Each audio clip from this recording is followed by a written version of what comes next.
అంటే ఎవరికైనా సంపాదన తక్కువగా ఉంది, ఆ సంపాదన క్రమక్రమంగా పెరగాలి అంటే చీమలకు బియ్యపు పిండి ఆహారంగా వేయాలి.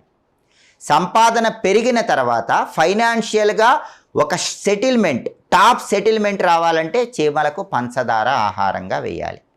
బియ్యపు పిండి ఆహారంగా వేస్తే క్రమక్రమంగా ఆదాయం పెరుగుతుంది. పంచదార ఆహారంగా వేస్తే ఆదాయం పరంగా ఒక స్థిరత్వం ఏర్పడుతుంది. బెల్లం ఆహారంగా వేస్తే వృత్తిపరంగా స్థిరత్వం కలుగుతుంది. అలాగే చీమలకి తేనె ఆహారంగా వేసినట్లయితే కుటుంబ కలహాల తీవ్రతను తగ్గింపజేసుకోవచ్చు. కుటుంబంలో సభ్యుల మధ్య అన్యోన్యత పెరుగుతుంది. అప్పుల సమస్యల నుంచి బయటపడాలంటే చీమలకు గోధుమ పిండి ఆహారంగా వేయాలి. కాబట్టి రహస్య పరిహార శాస్త్రం ఏం చెప్తుందంటే ప్రధానంగా చీమలకు 5 రకాలైనటువంటి ఆహార పదార్థాలు అందిస్తే అద్భుత ఫలితాలు కలుగుతాయని రహస్య పరిహార శాస్త్రం చెప్తుంది.